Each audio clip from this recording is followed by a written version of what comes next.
ناظرین، سلطان سنجر کی حکومت خراسان، غزنہ، خوارزم اور ماوراؤن نہر تک پھیلی ہوئی تھی۔ سلطان احمد سنجر سلجوقی نے سمرقند کی ملکہ محترمہ ترکان خاتون بنت ارسلان خان سے شادی کی۔ ان دونوں کی محبت بھی کسی لازوال کہانی کے جیسے سچی اور پاکیزہ تھی۔ ترکان خاتون تمام زندگی جنگوں کے دوران بھی اپنے شوہر کے ساتھ رہیں اور انہیں دوران جنگ کئی بار قید بھی کر لیا گیا۔ کوتوان کی لڑائی میں سلطان کو بری طرح شکست ہوئی اور محترمہ ترکان خاتون کو بھی قید کر لیا گیا۔ سلطان نے اپنی اہلیہ کو چھڑوانے کی بے حد کوشش کی اور بالآخر 5 لاکھ دینار دے کر انہیں چھڑوا لیا گیا۔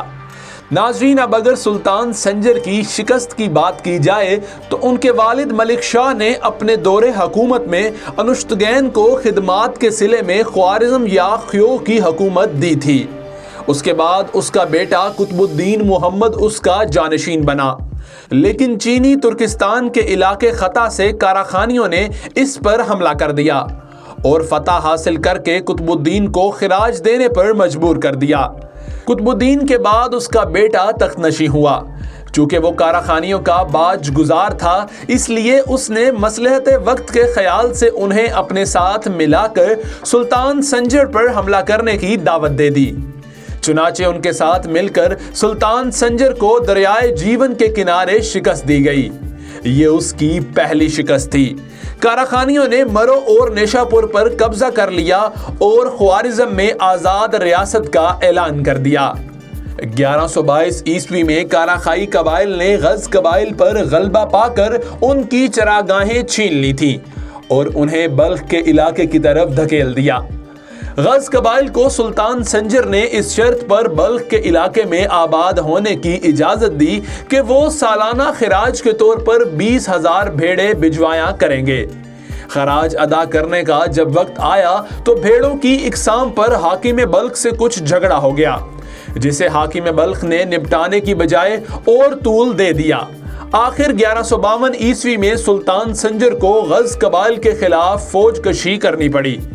غز قبائل سخت خوف زدہ ہوئے اور کثیر رقم بطور تاوان ادا کرنے کی پیشکش کی، لیکن حاکم بلخ اس بات پر ڈٹا ہوا تھا کہ غز قبائل کو خوفناک سزا دی جائے۔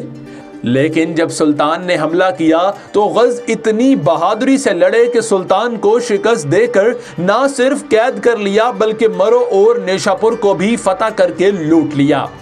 سلطان سنجر 4 سال تک غزوں کی قید میں رہا۔ یہ قید اس قسم کی ہی تھی جیسے کہ ہندوستان کے بادشاہ جہانگیر کو محبت خان کی قید میں رکھا گیا تھا، یعنی ترکان غزو دن کے وقت سلطان سنجر کو تخت پر بٹھاتے اور اس کے سامنے مودبانہ ہاتھ باندھ کر کھڑے ہوتے اور رات کے وقت اس کو ایک آہنی قفس میں بند کر دیتے۔ وہ سلطان سنجر ہی کو اپنا بادشاہ مانتے، جہاں چاہتے لیے پھرتے۔ ایک دفعہ شکاری مہم سے سلطان بچ کر نکل بھاگا، لیکن جب وہ مرو پہنچا تو اس تباہ کن شہر کو دیکھ کر جینے کی امنگ جو اسے یہاں تک لائی تھی سرد پڑ گئی۔ اس افسردگی کی حالت میں 1156 عیسوی میں 73 برس کی عمر میں سلطان احمد سنجر سلجوقی کا انتقال ہو گیا اور اسے اپنے بنائے ہوئے مقبرے میں دفن کیا گیا۔ اس مقبرے پر لوگ فاتحہ خوانی کی نیت سے آیا کرتے تھے۔ 1221 عیسوی میں طولوئی خان کی سرگردی میں منگولوں نے مرو شہر پر لشکر کشی کی تو لاکھوں افراد کے قتل عام کے علاوہ یہ مقبرہ بھی منگولوں کے ہاتھ سے محفوظ نہ رہ سکا۔ منگولوں نے اس مقبرے کو آگ لگا دی، مگر مقبرے کا ایک بڑا حصہ اس آگ سے محفوظ رہ گیا۔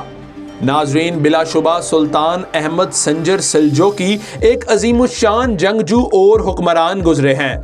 آج بھی ترکمانستان میں 5 منات کے نوٹ پر احمد سنجر سلجوقی کی تصویر اور 100 منات کے نوٹ پر ان کے مقبرے کی تصویر اس بات کو یاد دلاتی ہے کہ وہ سلطان اعظم تھے۔ ناظرین، ترکی کی جانب سے بننے والی ڈرامہ سیریز اویانیس بویوک سیلجوکلو میں عظیم الشان سلجوق حکمران احمد سنجر سلجوقی کا زبردست کردار دکھایا گیا ہے، جبکہ اس کردار کو ترکی کے معروف اداکار اسمت آکنگ کوچ نے ادا کیا ہے۔ تو ناظرین، سلطنت سلجوق کے اس عظیم سلطان کی یہ ویڈیو آپ کو کیسی لگی؟ کمنٹ سیکشن میں ہمیں ضرور بتائیے گا۔